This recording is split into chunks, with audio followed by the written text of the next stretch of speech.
dumar yahow isdhaarsaday intaad dhaqankii dhaanteen haddaad weliba dhirif iyo dhiirhanaan ku darateen walee dhabarjabkiinni iyo dhaawiciinnu wuu badan waa mar kale iyo silsilad maaseedkii dhaqan dhowr waana qaybtaydii toddobaad waxaana markaan ku soo biiray abwaan xasan kaafi maxamed warsame alelshi abwaanka oo xawalaydii jar kala dhacay dumarkana cashir lama ilaa waana siiyey ayaa yidhi dhibaatada diyaanada jirka lagu dhaqaayaa dhaawac bay u sababtaa dhakhtar aana loo helin codqabashadu waa cali bulshaawi duubista habaynta iyo iskudubaridkuna waa isla daabacaadii hore aniguna waa raandhiiso idin leh ha socotee suumanka cirta inta dhuuxa hoosiyo dhiigga aan wadaagniyo inta dhowrta sharafta iyo dhalashada dadkaan ahay dhaqan dhowrka kow tahay waydin dhiirigelina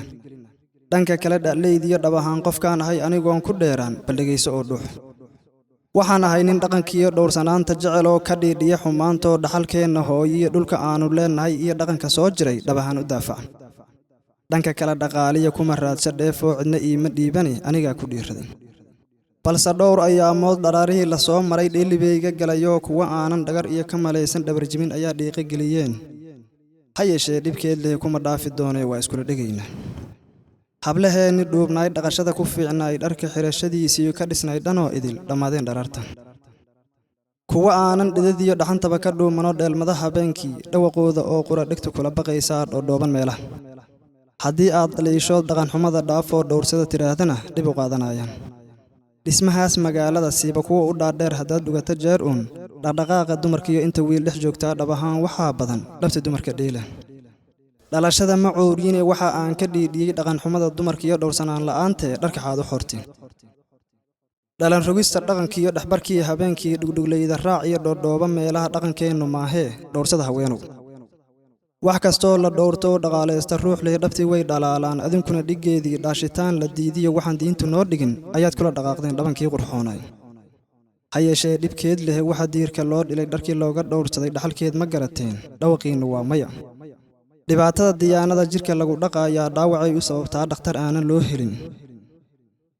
waxaan dhihi lahaayoon dheeraynaya ahoon dhowr jeer ku celinaa dhowrsada haweenow anisayu dhankaadiiyo dhawaaqaadii maastada kolkii aan dhegaystoon dhuuxoon u fiirsaday waxaad tidhi dhaliilaha dhiirigelisa maahiya dhibta ruux difaacee ha yeeshee dhawaaqyada waxaa jira mid dheeroo ruuxii dhahayaa dhegihiisu ay maqal kanna waa dhiggiisii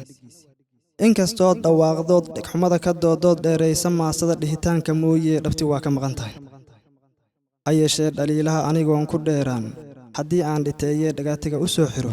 intaad dheelmanaysaan dharka tuuranaysaan dhaamaha tigtog iyo dhagar aan harayn iyo dhibka sii wadaysaan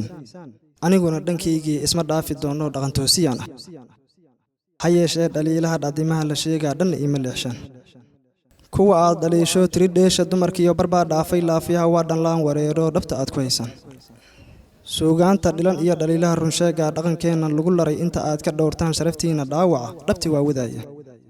dhisan maayo reeroo guurkii waa ka dhowrsaday inta dhiiqadan iyo dhammacdiiyo diyaanada dhabanka aad maraysaan